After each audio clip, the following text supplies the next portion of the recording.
everyone, I'm Kinjal Patel, Assistant Professor at LJ Institute of Engineering and Technology in the Department of Computer Engineering. So here is the part 2 of Chapter 3, Parsing Theory, Lecture 2. In this lecture, we will learn dependency graph and bottom-up evaluation of S-attributed definitions. So first, what is dependency graph? Dependency graph is a directed graph that represents the interdependency between synthesized and inherited attribute at nodes in the parse tree. Means dependency graph is used to show the interdependency between synthesized and inherited attribute of each node. For example, here is the grammar rule that x derives yz. So x, y and z all are the synthesized attribute. So the semantic action is given by x dot x equals to function y dot y comma z dot z, means the value x dot x depends on the value y dot y and z dot z. So to show this dependency between x dot x and y dot y and x dot x and z dot z, dependency graph is used. Means dependency graph is used to show the order in which our computation should be performed. Means the basic idea behind dependency graph is for compiler to look for various kinds of dependency among statements to prevent their execution in wrong order. Means the dependency graph shows the order in which computation should be performed.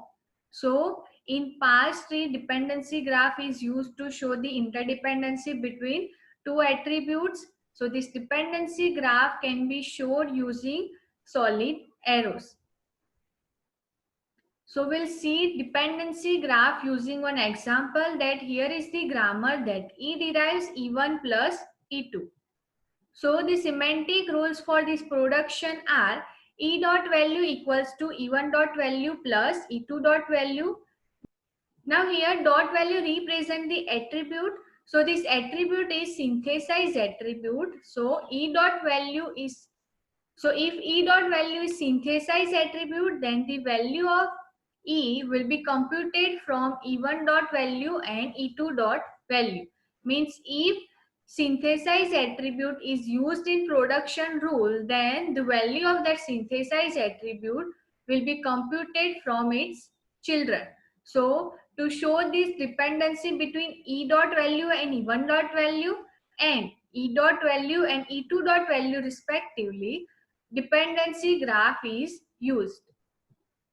So we'll start to parse this production that E derives E1 plus E2. So this is parse tree for E derives E1 plus E2. Now this E is synthesized attribute. So the value of E will be computed from its children. Means E1 dot value and E2 dot value. So to compute the synthesized attribute E dot value, we need to compute E1 dot value and E2 dot value first. Means before computing E dot value, E1 dot value and E2 dot value should be computed first. So to show this dependency, to show this order, dependency graph is used. So this 3 dot represent the attribute value of each node.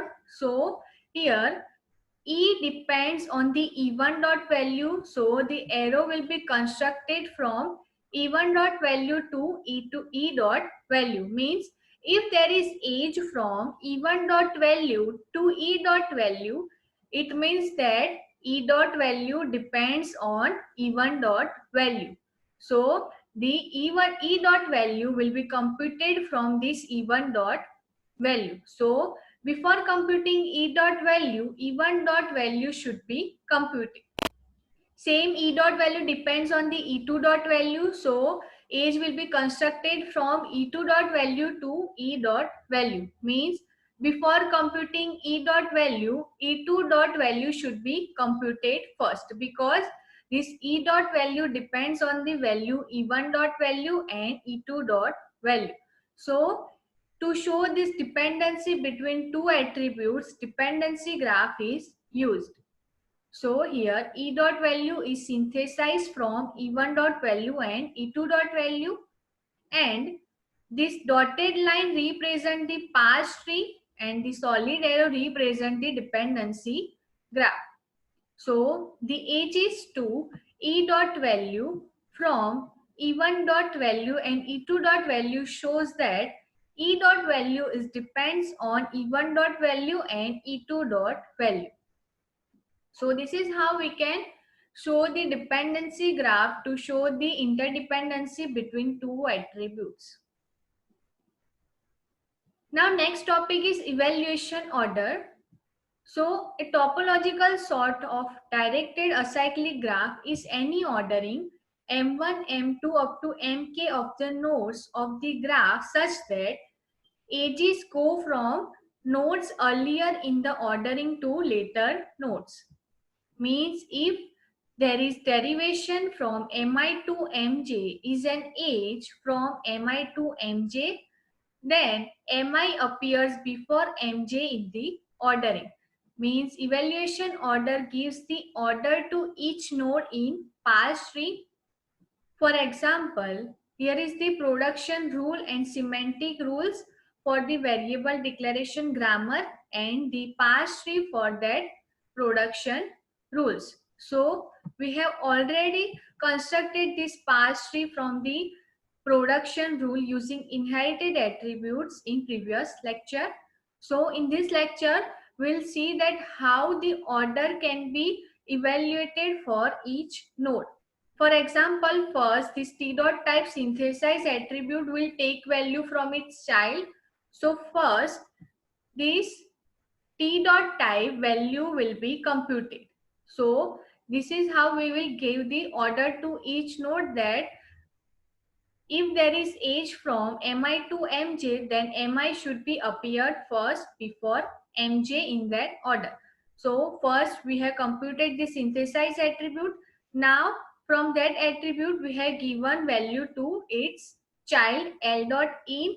So this L dot in has taken value from its parent T dot type because L dot in depends on the T dot type. So now next second order will be given to this L dot in. So here real value will be taken from T dot type to L dot in. Now this L dot in depends on its parent. Here L1 dot in equals to L dot in, where L is parent of this L1. So here the value of this L will be taken from its parent.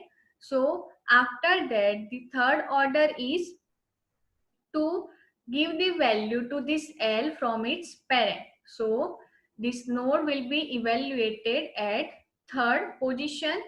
Now after this L has the type real, so it will give that value to its identifier.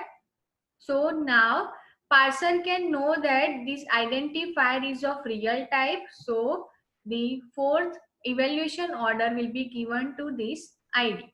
Now after evaluating this ID, the L dot in equals to real will be computed from its parent. So 5 evaluation order will be given to this node as it takes value from its parent. Now after getting the type of identifier, it will give that type to ID2, that so parser can know that this ID2 is of real type. So next order is 6, which is given to ID2, and last this ID1, and last this real type will be given to ID1, so that parser can know that this ID1 is also of real type. So order 7 is given to this ID1. So this is how we can give the order to each node, that which node should appear first in that order. Define that which node should be computed first. Next topic is bottom-up evaluation of S-attributed definitions. So S-attributed definition is one such class of syntax-directed definition with synthesized attributes only. Means if in SDT synthesized attributes are used, then the definition is said to be S attributed definition, and synthesized attributes can be evaluated using bottom-up parser only. So we'll see that how that bottom-up evaluation perform for these S attributed definitions.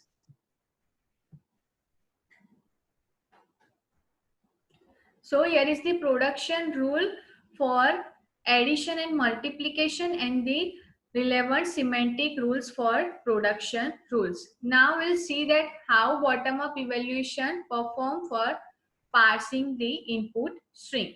So this is the implementation of grammar rules with bottom-up parser.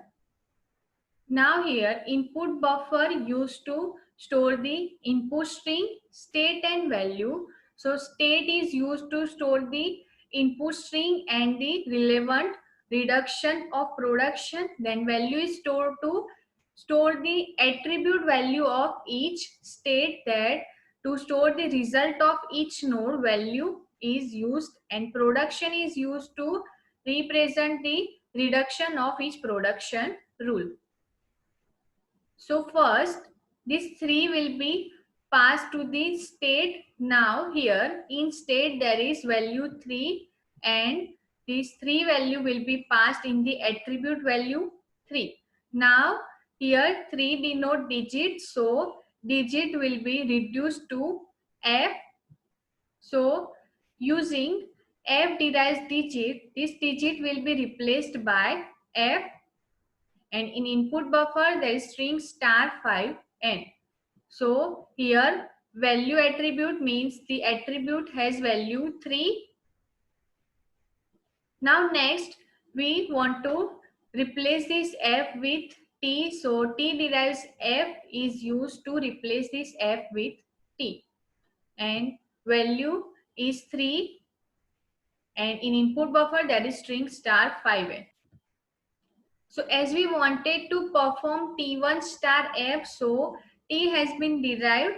Now next star will be shifted from input buffer onto stack. So T star, and in value there is value 3.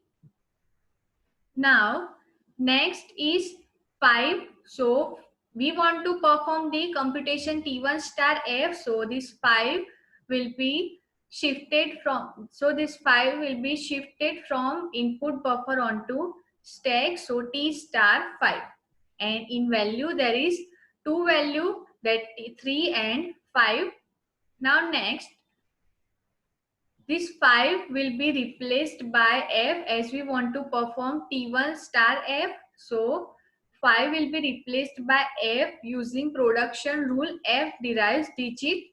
So T star F, and there is value 3 and 5 in value attribute. Now this T1 star F will be replaced by this left hand side T. So T star F is replaced by T. So here in state T star F will be replaced by T, but in value attribute 3 star 5 operation will be performed. So now the value is 15 as the 3 star 5 operation has been computed. So 3 star 5 equals to 15. Now next this T will be reduced by E starting symbol.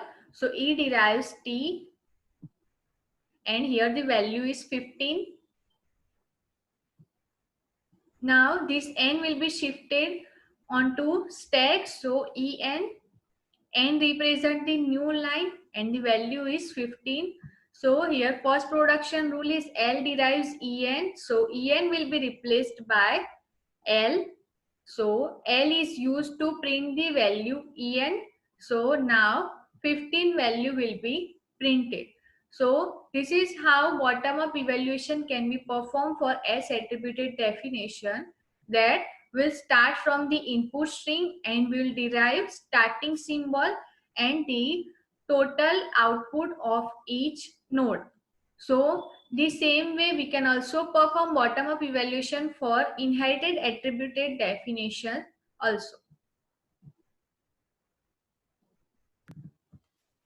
So in this lecture, we have learned dependency graph and bottom-up evaluation of S attributed definitions. Thank you.